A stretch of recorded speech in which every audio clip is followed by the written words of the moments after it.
प्रश्नावली 2.1 का 5वां जो प्रश्न है वो है -1 और 2 के बीच किन्हीं 4 परिमेय संख्याओं को ज्ञात कीजिए। -1 और 2 के बीच 4 परिमेय संख्या ज्ञात करना है और इस प्रश्न में आंसर जो है वो 4 परिमेय संख्या से अधिक आया है। तो कुछ लोगों को कन्फ्यूजन है इस प्रश्न में कि भाई 4 हमें परिमेय संख्या ज्ञात करने के लिए कहा है और आंसर इससे अधिक आया है। तो जो यहाँ पे कन्फ्यूजन है उसको मैं लास्ट में आप लोगों का जो कन्फ्यूजन है उसको दूर करूँगा। पहले प्रश्न को हल कर लेते हैं। ठीक, तो हल कर लो। तो यहाँ पे 2 संख्या हैं, एक है -1 और दूसरी जो संख्या है वो 2 है। इसे हम परिमेय संख्या के रूप में व्यक्त कर लेते हैं। तो परिमेय संख्या को कैसे व्यक्त करते हैं? P/Q के रूप में। ठीक है, तो यहाँ पे -1 है लेकिन इसके नीचे में कुछ नहीं है, तो क्या करेंगे? 1 यहाँ पे लगा देंगे दोनों में, यहाँ पे आ गया 1, तो -1/1 और 2/1 बन गया। अब ये परिमेय संख्या में व्यक्त हो गया। अब क्या करेंगे?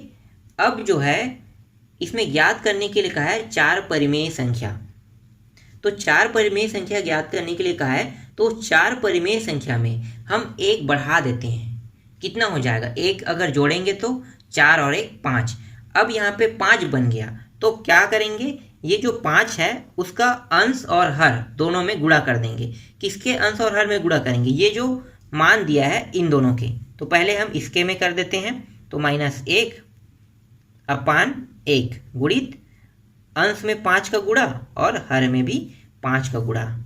आगे हल करो तो ये हो जाएगा -5 एकम 5 और ये हो गया 5 एकम 5। तो प्राप्त कितना हुआ? -5/5 प्राप्त हो गया।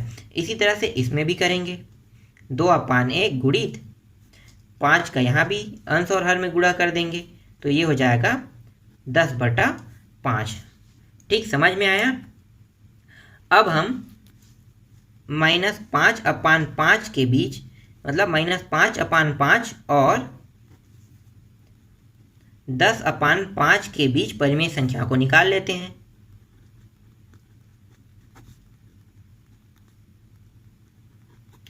परिमेय संख्या, इसके बीच कितने परिमेय संख्या उसको लिख लो।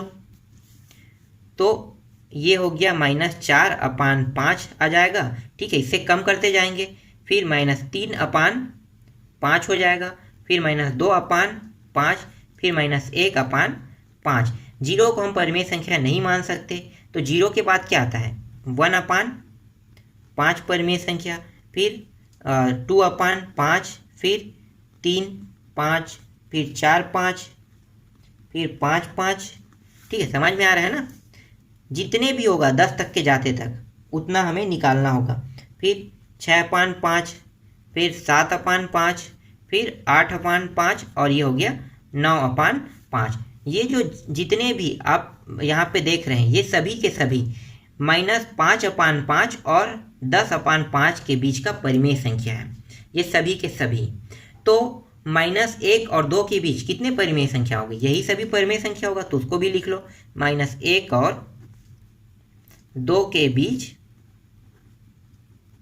के परिमेय संख्या, 2 के बीच 4 परिमेय संख्या लिखो, 4 संख्या। ठीक है, पूरा मान आप लिखना चाहते हो तो लिख सकते हो, तो मैं पूरा नहीं लिख रहा हूँ। -4/5, -3/5, इस तरह से आप बिंदी लगा दो, उसके बाद सीधा लास्ट का 2 मान लिख लो। तो ये हो गया 8/5 और ये हो जाएगा 9/5। ठीक, तो यहाँ पे देखो 2 मान मैंने शुरू और अंतिम को लिख लिया। अब ये 2 मान मैंने जो लिखा है ना, ये उनकी 4 परिमेय संख्या बन गया। अब आपको कन्फ्यूजन क्या था? कन्फ्यूजन ये था कि यहाँ पे बहुत सारे परिमेय संख्या है और हमें सभी परिमेय संख्या, ये मान तो सभी आया है, तो हम मान तो सभी है लेकिन हमें सिर्फ 4 परिमेय संख्या लेना है। तो इसमें कहीं भी नहीं कहा है कि आप कौन से 4 परिमेय संख्या को लेना है।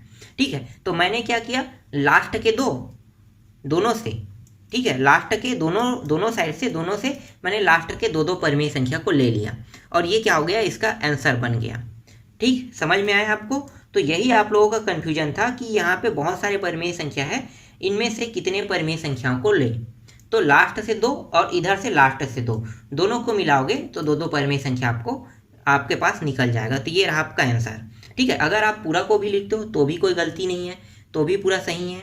क्योंकि वो सभी जो परिमेय संख्या है वो सभी के सभी -1 और 2 के बीच के ही परिमेय संख्या है।